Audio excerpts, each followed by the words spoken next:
Well, we are finishing up our Advent Christmas Epiphany series, the Nativity, with today's message. As I've said a couple times, I collect nativities because they remind me of a couple very important things. Excuse me. First of all, they remind me of Jesus coming to earth, of God with us, of God showing up, of God in the flesh. But then secondarily, they also remind me of how God used all those people to be part of bringing His Son into the world. And how God wants to use each and every one of us today to bring His Son into our world. We first looked at Mary, the mother of Jesus, probably besides Jesus himself, the star of the show. Who had a high calling placed on her by God and who was willing to live out that calling in obedience to God. We looked at Joseph because God knew that Mary could not do this alone. She called Joseph to come alongside her and support her in this work. And we know that God will call us to do big things, or God may call us to do big things, but we know that God will always call others to come alongside us and help us. And we may be the one out front, or we may be the one behind, supporting. But God calls all of us. We looked at the shepherds, the outcasts of society, who were the first to be called to the manger to worship Jesus. And then, of course, Christmas Sunday, we looked at Jesus himself, the star of the show, the reason for the season, the person whose birthday it is, the guest of honor, the Son of God, our Savior. And today is Epiphany Sunday. Epiphany is actually the 6th of January, but we celebrate on the first Sunday of January. The word Epiphany means revealing or discovering or unveiling. If we were in a comic book, the Epiphany would be the light bulb over the head, right? Or I guess if you're in the Bible times, it's the same, right? Because the Bible hadn't been invented. So it's that moment of realization, it's that moment of discovery, it's that moment of aha, now I get it. And as a matter of fact, it's not just the day of Epiphany, but this is a whole season of Epiphany that we will be in between now and the beginning of Lent, as we once again go through the process of discovering who Jesus really is. And Epiphany begins with the story of the wise men. We say there are 3 wise men because there's 3 gifts. We don't know how many wise men there was. We knew there was certainly more than one. We knew that we also know historically they probably traveled in a big caravan. They probably had a whole entourage of people with them. But who were the wise men? The wise... Was that a sound effect, or was that... did you... Oh, the light bulb. I get it. Steve will cut that into the video. He'll put a light bulb over my head. Anyway, he was searching for that rather than paying attention to the sermon. The wise men were from Persia, or modern-day Iran, part of the Persian Empire. They were the wise people, the royal advisors, the National Academy of the Sciences of the Persian Empire. They were the students of the history, not just of the Persian Empire, but of all the ancient Near East. They had gathered all the known knowledge and known wisdom of the world at that time. And they had at their disposal all of the sacred and secular texts of the known world that they could gather. And very learned, very studied men, the intelligentsia of their time. They were also astrologers because astrology was a big part of the Persian Empire. These would have been practitioners of the religion today known as Zoroastrianism. And... but I'm not going to get into that. But they practiced astrology.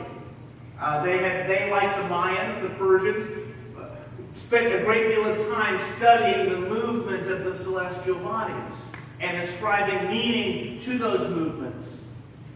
And I don't know a lot about astrology. I do know that as a young man, before I met my wife, I can remember I went to this girl and I said, "Hey, what's your sign?" And she said, "Stop." Got Carol. Do another. So, what's interesting here is that what this tells us. See, astrology was a forbidden practice for the Jews. The Jews would have considered astrology not just astronomy. They practiced both. We understand now that astronomy and astrology are separate disciplines, if you want to call astrology a discipline. But at the time, they were the same.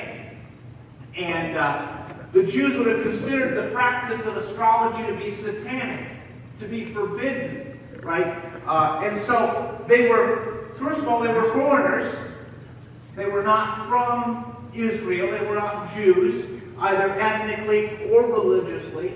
They were of another religion. They were of another race. They were of another nation. They spoke another language. They practiced this deplorable, this satanic practice of astrology. But yet, God calls them. And yet, God calls them. And that should tell us, above all else, that Jesus is for everyone.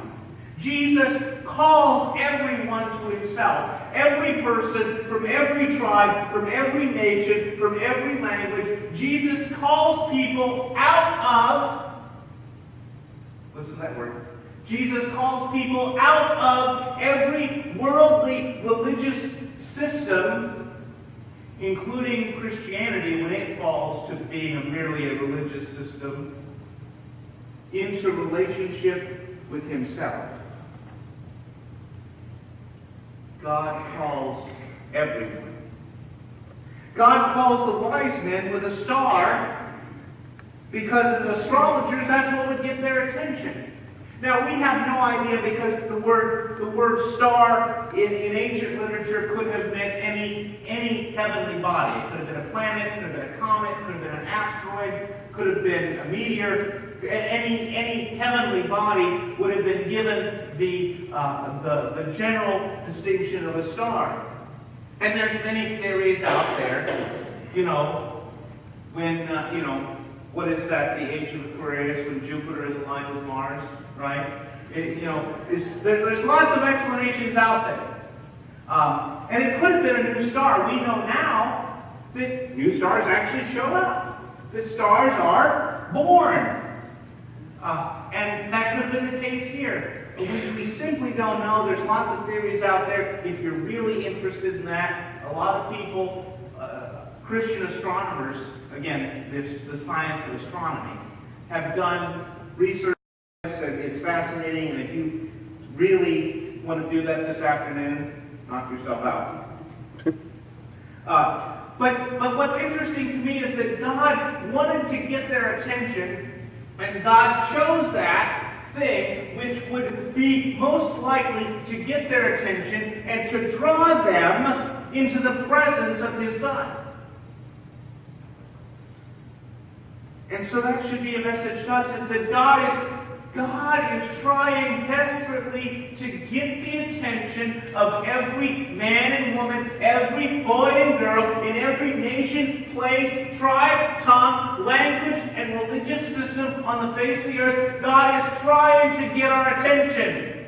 There's no one beyond the orb of influence that God is trying to get to. There's nobody outside of God's plan. God is trying to get everyone's attention. And he is using any means necessary and any means available to do it, including, in this case, astrology, of all things. That's what we as Methodists, as Wesleyans, call prevenient grace. And I don't know if I've given the emotion behind that to kind of make you feel God's emotion as He stretches out His arm toward every single human being, saying, hey, look up here. Whatever your religious system, whatever your cultural background, whatever your national identity, look up here. Look, look, look, look, look. I'm God. This is my Son. Come and worship Him. That's what God is saying to every single person on the face of the earth today. He's trying desperately to get their attention. And He's trying desperately to get your attention if He hasn't already. And what happens when God gets your attention? What happens when God gets your attention? Well, you come. You follow. You seek. You look. Right? The wise men left Persia in modern-day Iran. And that you couldn't travel. You can't travel straight across the Arabian Peninsula. It's trackless desert. And so they had to travel north. Up into, I suppose, Afghanistan, modern-day Afghanistan, across northern Iraq or southern Turkey, down in through Syria and Lebanon, down into Israel.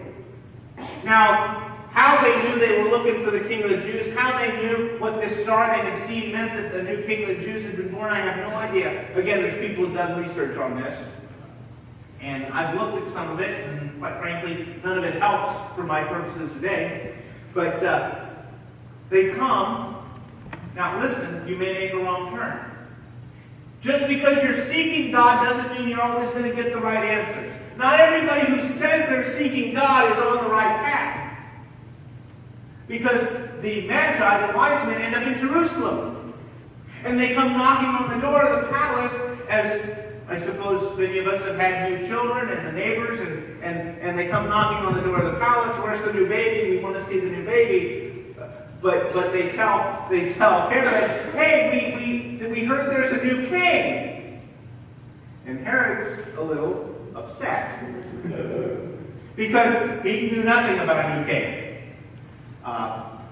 And so they make that detour through Jerusalem. That is to say, in our own seeking of God, we may end up in the wrong place.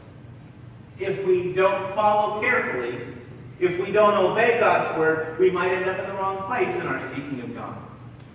But soon they find themselves back on track and they arrive in Bethlehem. Now, I know our nativity scenes, including many of my own, depict the wise men at the manger.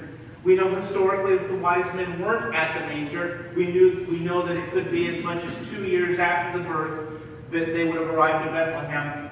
We know that from the following passage with the slaughter of the innocents in Bethlehem. We also know that from this passage because notice it says that the wise men went to the house.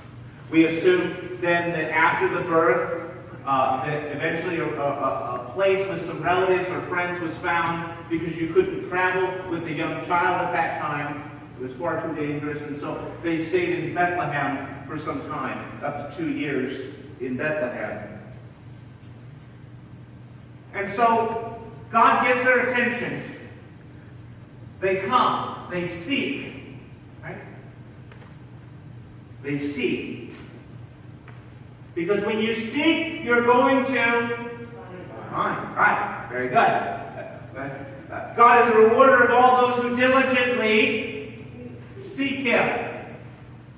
God got their attention, they sought God, they found God, and then what they do?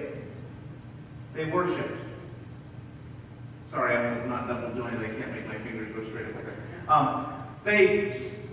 God got their attention. They sought God. They found God. They worshipped God. And so you're here today. We're worshiping. And let me tell you, if you're not a believer, you can't worship. You can watch us worship, and you're welcome to do so. But only believers can worship. Because you can't worship if you don't believe. God, right? But they came, and they worshipped. And then they offered their gifts. And their gifts have significance. Now, they were valuable gifts, and we know that it's probably these gifts were the reason why the Holy Family was able to survive in Egypt when they had to go into exile. They brought gold. Gold symbolizes royalty. Jesus is the King of Kings. They brought frankincense, incense, the symbol of prayer, to signify Christ's deity, his divinity, the fact that he is the Son of God on earth, the Word made flesh. They brought myrrh, a balm that was used in the embalming practices of that day, as a symbol of Christ's coming, suffering, death, and resurrection. And then they return. And so what's the process? This is an entire discipleship process that's laid out for us. God gets our attention. We seek God. We find God. We worship God. We offer our gifts. And then we return to our own places of being to serve God in those places. And so this is a process. And so for me, this passage begs two questions. What's your start? What led you to Jesus? If you're here today, something got you here. Something has led you here. Something has led you into a relationship with Jesus Christ. Somehow God got your attention.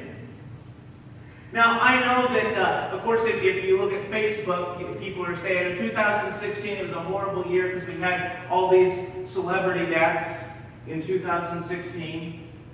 And we could list them, but anybody know Father Mulcahy died? Just yesterday. Father Mulcahy, wow. That's bad. And so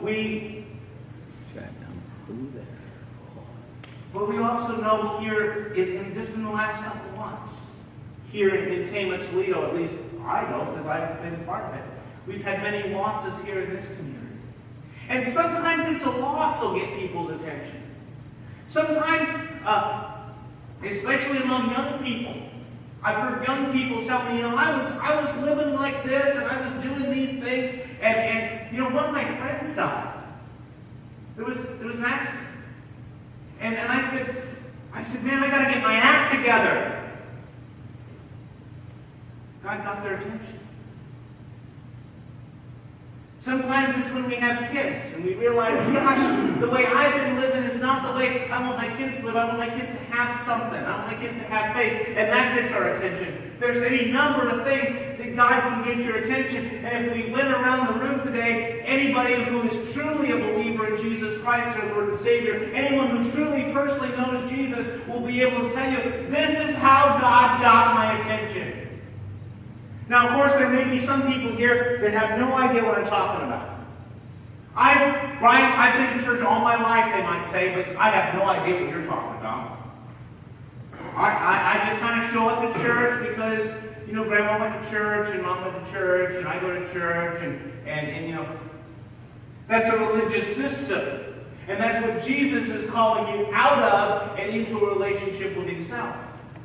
And so let this be the thing that gets your attention, is when you realize that there's people that's sitting around you today, including the preacher, that have a relationship with Jesus that I don't have, that I want. So here's the sub-question to that. I might ask you what's your star, what led you to Jesus. If you're a believer in Jesus Christ, I could ask you, how God gets your attention? And I love hearing those stories. But here's the question I might ask, if you don't know what I'm talking about. If you don't know what a personal relationship with Jesus Christ is, let me ask you this. What would it take? What would it take? What would get your attention? Because here's my promise to you. Here's my promise to you, because it's God's promise. If you'll be honest with God about what it will take, He'll do it. If you get honest with God about what it would take to get your attention, for you to be in a full and complete and total submitted faith relationship with Him, He'll do it. Now, if you're not honest, if you don't care, hey, have a Happy New Year. But what would it take for you to get serious? What would it take for you to go from the balcony to the altar? What would it take for you to go from watching people worship to worshiping yourself? What would it take for you to go from going to church to being the church? Only you can answer that. And if you're honest, I promise you, God will do it.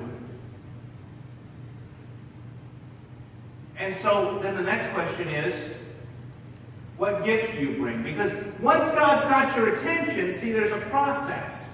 Once God's got your attention, you're going to seek Him. Now, you might make a wrong turn or two along the way, but if you diligently seek Him, you're going to find Him. And when you find Him, you're going to worship. You won't be able to help yourself. That's why I don't make a big deal out of hammering people into coming to church. Hey, if you don't want to come to church, great. If you don't want to come to church, we're probably better off without you. We'll have a better time. But if you're a believer, you're going to be here. Bottom line. Because you're going to worship. Believers worship. That's what believers do. Believers worship, non-believers don't. It's just that simple. But here's the next question. What gifts do you bring? What do you have to offer? And yes, money, and we'll take that and keep that coming. Keep that coming. But what else do you have to offer? Do you have some time to offer? Do you have some life experience to offer? Do you have some secular skills or some spiritual gifts that might benefit us? Do you have maybe an hour and a half a month to come and be part of our administrative council? We're going to be expanding our leadership and trying to develop more leadership. And so many of you are going to get an invitation here in the next couple months to be part of our administrative council as we seek to expand that. So, okay. Oh, no. It's an hour and a half a month. Come on. Be an hour if it's up to me. Somebody's got to do something. We need to get serious. We need to get serious. And we need to do it soon. So if you're not serious, what's it going to take? And if you are serious, what gift do you have to offer? What gift do you have to offer to God and for the good of His kingdom? As I close this sermon today, our history as Methodists is from way back in England and early Methodism in America. It was done watch night service. So step back a second. Where did you expect the early Methodists were on New Year's Eve? In church. That's right. That's where the early Methodists were on New Year's Eve. At midnight, where the Methodists were was in church. And the tradition is on that New Year's Eve service into midnight to have a covenant renewal service. And central to that covenant renewal service is what has come to be known as the Wesleyan Covenant Prayer, which you're going to find in your bulletin, which will be on the screen in a moment. This is a prayer that's a part of my daily prayer life. And notice that this is an I prayer. Sometimes we pray we prayers, but this is an I prayer. This is for each of us individually as we seek to dedicate ourselves more fully and more faithfully to God. And I ask you to join me now as we close this sermon in the Wesleyan Covenant Prayer. I am no longer my own, but thine. Put me to what thou wilt. Rank me with whom thou wilt. Put me to doing, put me to suffering. Let me be employed by thee, or laid aside for thee. Exalted for thee, or brought low for thee. Let me be full, let me be empty. Let me have all things, let me have nothing. I freely and heartily yield all things to thy pleasure and disposal. And now, O glorious and blessed God, Father, Son, and Holy Spirit, thou art mine, and I am thine. So be it. And the covenant which I have made on earth, let it be ratified in heaven.